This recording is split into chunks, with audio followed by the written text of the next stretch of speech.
नमस्कार दोस्तों, हमारे ऑनलाइन ट्यूशन अड्डा चैनल पर आपका स्वागत है। दोस्तों, हमेशा आपका यही सवाल रहता है कि सर इंग्लिश से पढ़ना तो आ जा रहा है, लिखने में दिक्कत हो रही है। इंग्लिश लिखना कैसे सीखें और कहाँ से शुरुआत करें? सबसे बड़ा क्वेश्चन ये रहता है दोस्तों का कि कहाँ से शुरुआत करें। तो आज का यह क्लास दोस्तों आपके लिए बहुत इंपॉर्टेंट होने वाला है। यह इंग्लिश का क्लास है। मैं ये जो हिंदी में लिखा हुआ है, मैं एक एक चीज़ को लिख लिख कर, हाँ दोस्तों, मैं लिख लिख कर आपको मैं अभी इसी क्लास में याद कराऊंगा। और ये भी चीज़ मैं आपको सिखाने वाला हूँ कि आपको सबसे पहले क्या सीखना होगा ताकि आपको अच्छे से लिखने आ जाए। ठीक है दोस्तों, तो यदि आप इस चैनल पे नए हैं तो चैनल को सब्सक्राइब करके नोटिफिकेशन ऑन कर लीजिएगा ताकि जब भी मेरा वीडियो अपलोड हो सबसे पहले आपके पास पहुंचे। दोस्तों, यदि आप कुछ लिखना चाहते हैं, जैसे मान लीजिए कि एक नाम आपके पास आया रामायण, खूब ध्यान से देखिए, इतना बड़ा नाम है। और यदि आप चाहते हैं कि इसको इंग्लिश में कैसे लिखें, कहीं पर भी व्हाट्सएप पे, फेसबुक पे, इंस्टाग्राम पे, कहीं पर भी यदि आप मैसेज करना चाहते हैं और चाहते हैं कि इसको आसानी से देखते ही एक पल में इसको आसानी से हम हिंदी टू इंग्लिश लिख दें तो बहुत आसान हो जाएगा आज की इस क्लास को देखने के बाद। जैसे रामायण है तो पहले आपको र का इंग्लिश आना चाहिए कि र का क्या होगा। तो का आर होगा, यहाँ आकार लगा है तो इसके लिए ए लगाएंगे। उसके बाद देखेंगे म का एम है, यहाँ पे आकार लगा है तो ए लगाएंगे। य का वाई है, यहाँ पे आकार नहीं लगा फिर भी ए लगाएंगे। उसके बाद अड़ का एन है, क्यों ए लगाएंगे, क्यों ए नहीं लगाएंगे, ये भी चीज आज की इस क्लास में मैं बताने वाला हूँ। थोड़ा सा यहाँ पे आप देख सकते हैं, ये चीज जो देखेंगे दोस्तों, ये स्वर वर्ण और उसका मात्रा जो देख रहे हैं, जब इसका मैं इंग्लिश लिखना आपको सिखाऊंगा तो यहाँ से आप क्लियर सीख पाएंगे कि क्यों हम लोग यहाँ पर रामायण था। जैसे मान ली कि एक शब्द और यहाँ पे लेके हम लोग समझ लेते हैं, जैसे महाभारत लिखा है, महाभारत, तो इसको हम लोग इंग्लिश में कैसे लिखें, इसको हम लोग इंग्लिश में कैसे लिखें। देखिए यहाँ पे म का हो गया एम, यहाँ पे देखिए आकार नहीं है फिर भी ये लगेगा। हा का हो गया एच ए, भा का हो गया बी एच ए, आकार है तो आसान है, नहीं है तब दिक्कत होती है। र का यहाँ पे आर ए और प का टी ए नहीं लगेगा लास्ट में। ये दोस्तों जब इसको मैं लिखना सिखाऊंगा यहाँ से क्लियर हो पाएगा ये सब कुछ। कुछ भी आपके दिमाग में आता है, कोई भी नाम, दुनिया का कोई भी नाम हो, हिंदी में अगर हो, आप चाहते हैं कि उसको इंग्लिश में देखते ही कर दें, बहुत आसान होने वाला है इस क्लास को देखने के बाद। तो आइए दोस्तों, सबसे पहले हम लोग व्यंजन वर्ण को, हाँ दोस्तों, पहले हम लोग व्यंजन वर्ण को लिखना सीखते हैं इंग्लिश में। उसके बाद हम लोग स्वर वर्ण को सीखेंगे क्योंकि ये पहले जरूरी है। ठीक है, देखिए यहाँ पे क्या है, क लिखा है। तो देखिए ए बी सी डी में जो आप पढ़े होंगे, ए बी सी डी में जो भी A B C D E F G H I J K, देखिए के क, आपके दिमाग में ये चीज रहेगा। मैं इस पर स्पेशल क्लास कराया था कैसे आपको याद करना है, मैं करा कर भी वहां पे दिखाया था। जो दोस्त उस क्लास को देखे होंगे बहुत अच्छे से उनको याद हो गया होगा। शायद आप फिर दोबारा इसको देख रहे हैं, कोई दिक्कत नहीं है, यहाँ पे और अच्छे से रिवीजन हो जाएगा और अलग तरीका से यहाँ सीख लेंगे। यदि नए हैं तो आपके लिए तो बहुत इंपॉर्टेंट होने वाला है, इसको खूब ध्यान से देखिए। तो देखिए दोस्तों, यहाँ पे जो क है, क की, मैं बताया था कि क का क्या होगा, के होगा। क का इंग्लिश क्या होगा, के होगा। ठीक है, के से क। अच्छा, ऐसे जब वर्ड मीनिंग वाले सेंस में जब आप पढ़ेंगे ना तो सी से भी क आपको मिल जाता है। जैसे मैं इंग्लिश रीडिंग में कराता हूँ उसमें सी से भी क मिलता है। अच्छा, क्यू से भी क आपको मिल जाता है, जिसे कुरान लिखा जाता है। ठीक है ना, क्यू से भी क आपको मिल जाता है।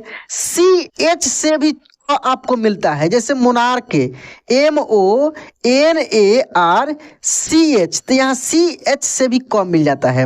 यहाँ पे आपको याद क्या रखना है, बहुत बेसिक क्लास है दोस्तों और बहुत इंपॉर्टेंट क्लास है, इसको छोड़िएगा नहीं, लास्ट तक देखिए। मैं बिल्कुल अलग तरीके से बहुत सारा चीज़ आपको समझाने वाला हूँ क्योंकि जब भी मैं इंग्लिश रीडिंग का क्लास करा रहा हूँ या कोई भी मैं क्लासेस करा रहा हूँ नेम राइटिंग वाला या कुछ भी, उसमें आपको दिक्कत हो रही है तो मेन जड़ दिक्कत का यही है, यहीं से आपको क्लियर करना होगा। ठीक है, तो यहाँ पे देखिए, तो क का क्या, के भी है, के से भी क होता है। अच्छा क्यू, क्यू इसमें भी क छुपा हुआ है। अच्छा सी और सी एच, ये तो प्रोनाउंसिएशन रूल पे डिपेंड करता है ये सब, ठीक है। तो मैं प्रोनाउंसिएशन रूल कराऊंगा, वहां से ये क्लियर हो जाएगा। यहाँ पे सेम टू सेम जो व्यंजन वर्ण है, इसको हम लोग इंग्लिश में कैसे कन्वर्ट करेंगे, ये चीज थोड़ा सा यहाँ पे हम लोग सीख लेते हैं। तो का हो गया के। अच्छा केवल इसमें एच जोड़ देंगे हम लोग, क्या करेंगे, केवल एच जोड़ देंगे तो ख का हो गया। केवल एच जोड़ दिया गया तो क्या हो गया, ख का हो गया। ग का देखिए, ग का जी होगा, ग का क्या हो जाएगा, जी हो जाएगा। जब इसमें केवल एच जोड़ दिया जाएगा, हाँ दोस्तों केवल एच जोड़ दिया जाएगा तो घ का हो गया, क्या हो गया, घ का हो गया। और अंग का आप एन भी लिख सकते हैं या एन जी भी लिख सकते हैं, दोनों लिख सकते हैं अंग का, ठीक है। केवल एन भी लिख सकते हैं और एन जी भी लिख सकते हैं। उसके बाद देखिए च का, च, तो च का होता है सी एच, क्या होता है, सी एच। और जैसे कि ऊपर ख में एक एच बढ़ा है, वैसे ही च के इंग्लिश में एक एच बढ़ जाएगा तो ये छ का हो गया। तो छ का क्या हो गया, सी डबल एच, छ का क्या हो गया, सी डबल एच। ज का केवल जे होगा, ज का क्या होगा, जे होगा, ठीक है। और इसी में केवल एच एक जुट जाएगा तो इसके बाद वाला हो जाएगा झ का। और यहाँ का केवल एन भी आप याद रख सकते हैं या वाई एन, दोनों में से कुछ भी, केवल एन भी यदि आप याद रखते हैं तो आपका काम चल जाएगा। और हमेशा यही यूज होता है दोस्तों, एन ही मिलता है, ठीक है। तो यह का हो गया। अब उसके बाद यहाँ पे देखेंगे ट ड और त द का, बहुत आसान है, खूब ध्यान से देखिए। यहाँ पे देखिए ट का, देखिए यहाँ पे आप देखेंगे ट का, तो ट का टी होगा, टी ट। देखिए मैं बताया था, जब मैं आपको याद कराया था दोस्तों, मतलब कि 15-20 दिन पहले मैं एक क्लास अपलोड किया था, उसमें मैं बताया था कि कैसे आप इसको ट्रिक के माध्यम से याद कर पाएंगे। उसमें मैंने याद भी कराया था, हाथ का ये पिक्चर बना के कैसे अपने हाथ के उंगलियों पे आप इसको याद रख पाएंगे, ठीक ना।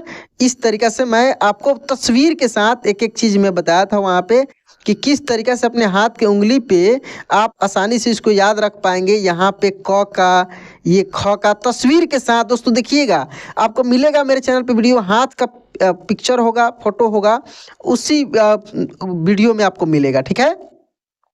चलिए तो यहाँ पे ट का क्या हो गया, टी हो गया। ठ का दोस्तों एच जोड़ देंगे तो सबका साथ यही रूल है, एच जोड़ देना है। पहले वाले में एच जोड़ेंगे तो दूसरे वाला का इंग्लिश मिलेगा, बीच वाले में एच जोड़ेंगे तो उसके बाद वाले में उसके बाद वाला का इंग्लिश मिलेगा, ठीक है ना। यहाँ ड का डी न होगा, डी से ड, और इसी में फिर एच जोड़ेंगे तो इसके बगल वाला मिल गया, और लास्ट वाला एन ही याद रखना है, क्या याद रखना है, एन, ठीक है। तो ये ट ड का था। अच्छा त द का भी इंग्लिश सेम होता है, तो थोड़ा सा यहाँ पे हम लोग त द का भी देख लेते हैं। अगर यहाँ पे ट के जगह पे त रहता, यहाँ पे थ रहता, द, ध और न, तो इसका इंग्लिश क्या होगा। तो त का हो जाएगा दोस्तों टी, सेम वही चीज। थ का टी में एच जोड़ देंगे, द का डी, और ध में डी में एच जोड़ देंगे, और न का एन। तो ये त द का हो गया, ठीक है। यानी कहने का मतलब जो ट ड का इंग्लिश होता है, सेम वही इंग्लिश त द का भी होता है, इसलिए मैं एक ही यहाँ पे लिखा था। चलिए यहाँ पे देखिए, ये जो प है, तो पी देखिए कैसे एक दूसरे से जुड़ा हुआ है। जैसे एक आपको याद होगा, बगल वाले में एच जोड़ देना है, बहुत आसान है, बगल वाले में एच जोड़ देना है। बॉबी, देखिए बॉबी, यानी बी से ब हो जाएगा, इसी में एच जोड़ देना है तो भ का हो गया। म का दोस्तों एम, म का यहाँ पे एम याद रखना है, एन नहीं। एन किसका किसका याद रखना है, अंग का, य का, अण का और न का, ये चारों का एन आप याद रख सकते हैं। बाकी यहाँ पे म का एम होगा, ठीक है।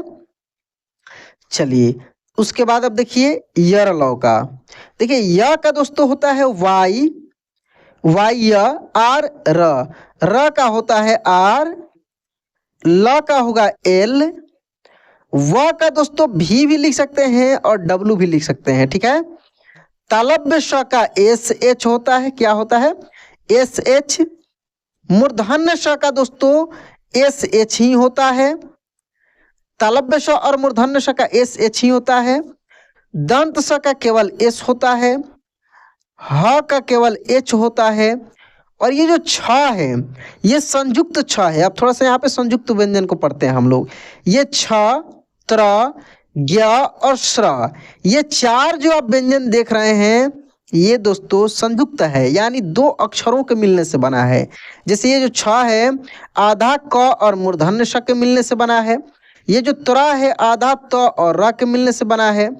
ये जो ज्ञ है आधा ग और य के मिलने से बना है। कहीं कहीं पे आधा ज और य से भी मिल जाता है, आपको दोनों मिल जाता है, दोनों यूज कर सकते हैं, कोई दिक्कत नहीं है। ये जो श्रा है आधा तालव्य श और र के मिलने से बना है। अब इसका हम लोग इंग्लिश सीखते हैं कि क्या होगा। ठीक है, देखिए ये आधा क और श का मतलब हुआ कि इसका इंग्लिश के, क का क्या हो जाएगा, देखिए क का हो जाएगा, खूब ध्यान से देखिए, क का हो जाएगा के, और ये मूर्धन्य श का एस एच जो कि अभी आप सीखे हैं, तो के एस एच हो जाता है छ का इंग्लिश। ये जो त्र है तो आधा त और र का मतलब हुआ कि त का टी हो गया ऊपर जो आप सीखे हैं, और र का आर हो गया, यानी त्र का टी आर हो गया। ज्ञ का तो दो हो जाएगा, आधा ग और य के अनुसार जी वाई हो जाएगा, और आधा ज और य के अनुसार जे एन हो जाएगा, दोनों हो जाएगा। ये जो स्र का आप देख रहे हैं, स्र का जैसे तो तालव्य श और र के मिलने से बना है, तो तालव्य श का एस एच जो कि अभी आप सीखे हैं, और र का आर क्या हो गया, श्र हो गया। अच्छा, बहुत सारे दोस्तों को इसमें कंफ्यूजन रहता है कि सर ये जो लिखा गया है ये एक और इसको भी री पढ़ा जाता है, इसको भी री पढ़ा जाता है, ये कौन सा री है, इसका इंग्लिश क्या होगा। दोस्तों ये तीनों का इंग्लिश सेम लिख सकते हैं, आर आई केवल आप लिख सकते हैं, कोई दिक्कत नहीं है, लेकिन प्रोनाउंसिएशन में अंतर होता है। ये छोटी ई है, ये बड़ी ई लगा है इसमें, और ये जो दोस्तों री जो है इसके उच्चारण में वेब्रेशन होता है, क्रिस, क्रिस बोल कर देखिए आप, क्रिस, लेकिन इंग्लिश वही होता है जो ये सबका होता है, जैसे K R I S H, Krish. अब दोस्तों हम लोग चलते हैं स्वर वर्ण पर, जो कि मात्रा के साथ है, जो कि बहुत अपना बड़ा रोल अदा करता है किसी भी नेम राइटिंग में, हिंदी टू इंग्लिश या कोई भी वर्ड लिखते समय। जबकि हम लोग हिंदी टू इंग्लिश लिखते हैं तो बहुत बड़ा अपना रोल अदा करता है ये स्वर वर्ण। हाँ दोस्तों, ये स्वर वर्ण अपना बहुत बड़ा रोल अदा करता है। दोस्तों ये जो ए है और जिसका ये खाली आप जगह देख रहे हैं, इसका इंग्लिश, सॉरी ए बोल रहे हैं, अ का इंग्लिश ए होता है, क्या होता है, अ का इंग्लिश ए होता है, ए। ठीक है, आ का इंग्लिश देखिए, आ का इंग्लिश डबल ए होता है, और इसका इंग्लिश ये भी लिख सकते हैं, यानी ए और डबल ए दोनों लिख सकते हैं आ का। ठीक है, क्योंकि बड़ा जो है छोटा का यूज कर लेता है। ये आई का इंग्लिश, सॉरी छोटी का इंग्लिश दोस्तों आई होगा, और बड़ी का इंग्लिश डबल ई होगा। इसका इंग्लिश क्या होगा, डबल ई होगा, और इसका इंग्लिश आई भी लिखा जा सकता है इसके अनुसार। ठीक है, क्योंकि छोटा वाला का यूज ही कर लेता है। छोटा ऊ का इंग्लिश यू होगा, और बड़ा ऊ का इंग्लिश डबल ओ होगा, और इसका इंग्लिश यू भी यूज कर सकते हैं। ये जो मात्राएं देख रहे हैं, यही मात्रा किसी भी शब्द में लगता है, हिंदी के शब्द में। जैसे ही उस हिंदी के शब्द में ये मात्रा लगता है, जिसका मात्रा लगता है उसी का इंग्लिश यूज किया जाता है। जैसे मान लीजिए लिखा है सीयू, खूब ध्यान से देखिए सीयू, तो तालव्य श का तो एस एच हो गया, और इसमें यही वाला मात्रा लगा है श में, देख सकते हैं, तो इंग्लिश भी आई यूज किया जाएगा, और व का भी हो जाएगा, तो क्या हो गया सीयू। तो ये बहुत बड़ा रोल अपना निभाता है। तो इंग्लिश लिखना आप सीख रहे हैं। यहाँ पे देखिए ये जो ए है इसका इंग्लिश दोस्तों ई होता है, क्या होता है, ई होता है, और ये जो ए है इसका इंग्लिश ए आई होता है, क्या होता है, ए आई। ओ का इंग्लिश ओ ही होता है, बहुत आसान है। ओ के प्रोनाउंसिएशन भी आप आसानी से कर सकते हैं, जैसे अपना मुंह खोलेंगे बोलेंगे ओ तो गोल हो जाएगा, ओ के जैसे आपका मुंह बही हो जाएगा, तो ओ का इंग्लिश ओ ही होता है। बाकी सब मात्रा यहाँ पे देख ही रहे हैं। ठीक है, मैं बहुत सारा 12 खड़ी के क्लास कराया हूँ, उसमें सबसे ज़्यादा मैं चर्चा इस मात्रा का और इसका मैं किया हूँ। यहाँ पे मैं आपको लिखना सिखा रहा हूँ। यहाँ पे देखिए, ये जो औ है, औ का इंग्लिश ए यू हो जाता है, अन का जो है ए एन हो जाता है, और अह का दोस्तों ए एच हो जाता है। तो ये था अह, अ से लेकर अह तक का जो स्वर वर्ण था, इसको आप लिखना सीखे। अब दोस्तों कोई भी नाम यदि आपको मिलता है, जैसे मान लीजिए आपको एक नाम मिला रजनीश, और इसका दोस्तों इंग्लिश लिखना है, तो अब मैं यहाँ पे ये सिखाना चाहूँगा, आपको समझाना चाहूँगा कि क्यों र का इंग्लिश आर लिखने के बाद हम लोग ए लगाते हैं। दोस्तों हम लोग जो भी ये चीज़ नीचे हम लोग जो व्यंजन वर्ड पढ़े हैं, क से लेकर ज्ञ तक, इसका इंग्लिश जो हम लोग सिंपल तरीके से केवल क का के लिखे हैं, ख का के एच लिखे हैं। दोस्तों यहाँ पे क में भी अ की मात्रा है, ख में भी अ की मात्रा है, ग में भी अ की मात्रा है, घ में भी, सब में अ की मात्रा है। क से लेकर ज्ञ तक जो हम लोग लिखे हैं ना, सब में किसका मात्रा है? अ का मात्रा है। क्यों है? क्योंकि ऊपर जो यहाँ पे आप देखें, जो खाली हम छोड़े हैं, इसका मतलब इसमें पूरे क से ज्ञ तक कुछ भी आ जाएगा, और जो भी अक्षर यहाँ पर रखा जाएगा उसमें अ की मात्रा आएगा। तो यदि कहीं इंग्लिश लिखते समय, इंग्लिश का रूल है दोस्तों कि एक हिंदी लेटर के लिए दो ठो अल्फ़ाबेट का यूज किया जाता है। एक हिंदी लेटर के लिए दो अल्फ़ाबेट का यूज किया जाता है। क के लिए के ए होगा। अगर वहीं कोई भी देखिए, सब में मात्रा लगता है, जितने भी आप कुछ भी लिखते हैं सब में मात्रा लगता है। अगर मात्रा नहीं लगेगा तो वो आधा हो जाएगा, यानी वहाँ पे ए आप यूज नहीं करेंगे।